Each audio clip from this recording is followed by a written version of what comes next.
繼續同阿心潔傾偈啊！咁你平時拍戲咁忙啦，咁啊你平時點樣用啲咩方法咧去即係同自己減下壓啊，輕鬆下咁樣，煮下飯咁樣係嘛？生活咯嚇，你好重視你生活，我知道。係啊，即係煮嘢都有嘅。咁我前一排去學整蛋糕咯。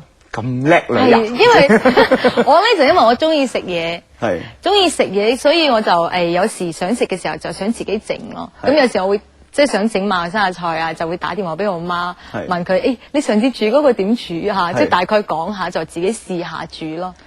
有冇揾人試食啊？揾男友啊？咁你幫我試。好多朋友都食過我煮嗰啲嘢嘅，包括我化妝師，佢哋有時以前咧要嚟化妝咧，就話不如你哋早少少嚟啊，咁我煲湯煮嘢俾佢哋食咯。佢哋會唔會驚㗎？又嚟？我咧就唔係煮得話非常之勁嘅，只不過因為都幾努力下嘅，所以都 OK 嘅，即係食得咯。最拿手係咩啊？最拿手啊，煲湯都 OK 噶，我識煮肉骨茶啊，意大利嘢都 OK。肉骨茶點煮啊？好易啫嘛，馬來西亞買啲成包咁樣已經有。你一定要買啲藥材嘅，咁你就自己加啲料落去咯，再調味咯。係啊，咁有時我就中意煮意大利嘢咯，意大利麵啊、湯啊或者 salad 啊嗰啲嘢。你咁中意食嘢，你唔肥啊？我要增肥㗎。咩意思啊？你要增肥？即係我係好難肥，好易瘦嘅。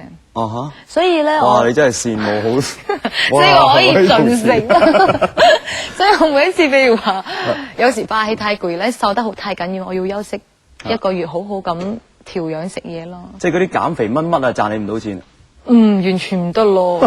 我試過有一次太瘦去睇醫生，醫生帶我去買嗰啲增肥牛奶，即係有啲奶粉咧係蛋白質好高。係嗰啲健身嗰啲嚇。即係有時啲做手術完嘅人要食嗰啲咧，咁佢話你就食呢隻啦。如果太肥嘅時候就停咗佢。你真係。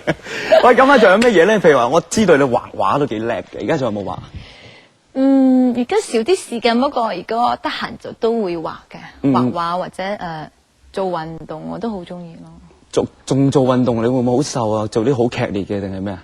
唔係，因為我諗瘦同做運動係兩回事啊。有啲人特登減肥，唔係啊，增肥做運動係增肥㗎。係咩？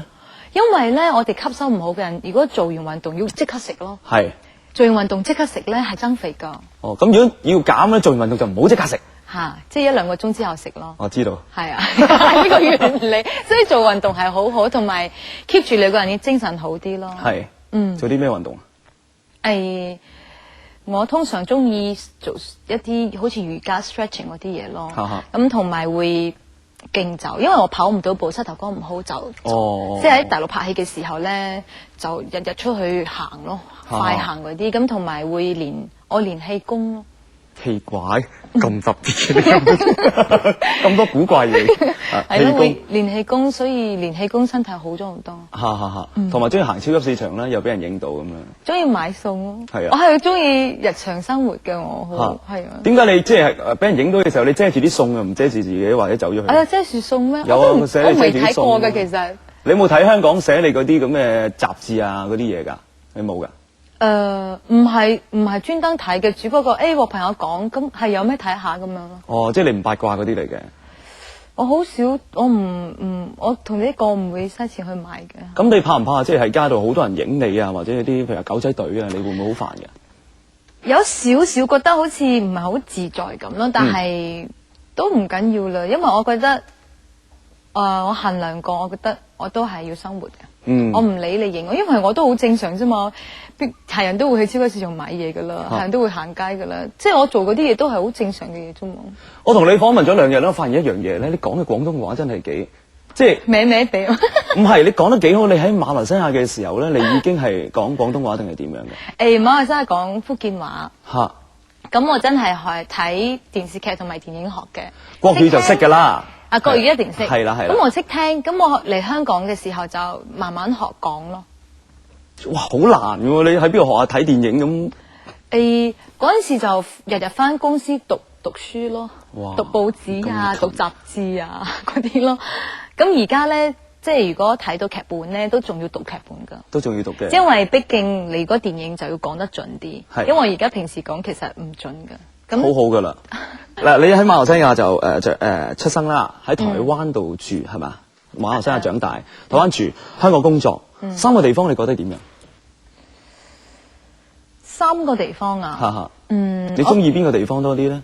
馬來西亞咧就係一個好好嘅住嘅環境咯，好適合住生活，因為啲嘢平啊，同埋地方大，人好簡單，天氣好。咁香港咧就係一個好適合做嘢嘅地方，因為我發覺咧，香港人第一做嘢就真係好搏命嘅，係。咁同埋香港人做嘢係非常之清楚嘅，好多時咧就係好有效率嘅香港人做嘢，即係咁樣好有嗰個點講咧，1、2、3、4知道㗎，所以喺香港做規律嚇，所以香港做嘢好清楚、好 easy、好舒服咯。咁台灣咧就係一個好特別嘅地方嚟㗎，我成日覺得台北咧有一種混亂中嘅美㗎。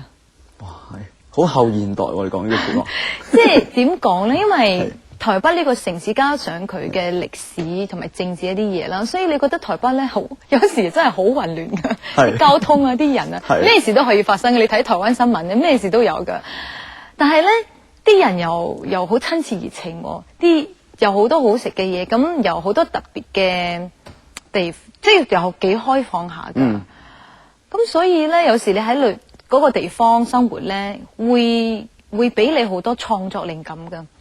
因為佢有好多好特別嘅嘢，所以會刺激你嘅創作靈感，所以都係一個好特別嘅城市嚟嘅。如果譬如話呢三個地方我哋講完啦，如果俾你即係想揀一個地方，我唔做嘢啦，我想喺度住，你會揀邊個地方？馬來西亞。馬來西亞。因為都唔單止係嗰個地方，因為我屋企人啊、朋友全部喺嗰度，咁我都希望自己以後要多啲時間可以陪佢哋咯。如果你唔工作，你會做啲咩？即係我做另外一個工作咯。係乜嘢？即係譬如話，你唔工作，你唔做嘢，意思我退休啦，唔做呢行啦。係啦。如果唔做呢行，我有個願望我想去讀兒童心理學。嚇？係喎，你探好多小朋友嘅喎。因為我太中意小朋友，同埋因為而家開始我啲朋友開始有仔女啊，進入家庭啊，咁我就發覺其實唔知啊，我可能我自己好了解小朋友啦，咁我發覺哇，佢哋真係對住小朋友有時都揾唔到好多方法咁樣。佢哋唔識，而你又好識啦咁啊！我未湊過小朋友，但係我唔知點解，可能睇書好多關於佢。但到你真係接觸嗰陣唔係咁講嘅喎。因為我啲侄仔啊，都係我嚟教嘅，即係有咩事，佢媽就會打電話俾我，點算啊？我就話我同你講，第一你點做，第二點做，細路仔就係咁嘅，你點點？跟住我媽都係噶，所以咧我就發覺我想去讀兒童心理學，睇下以後有冇機會可以從事呢方面同細路仔有關嘅工作咯。如果你結咗婚之後，你想唔想生小朋友咧？我一定會。生幾多個？想生6個，但係應該係會生2個。哇！我中意小朋友，我唔會生咁多，因為太辛苦啦。即係但係咧，如果你話希望咧，我就希望好多小朋友㗎。係。熱鬧啊嘛。希望你可以快啲生到小朋友。多謝你心結，thank you。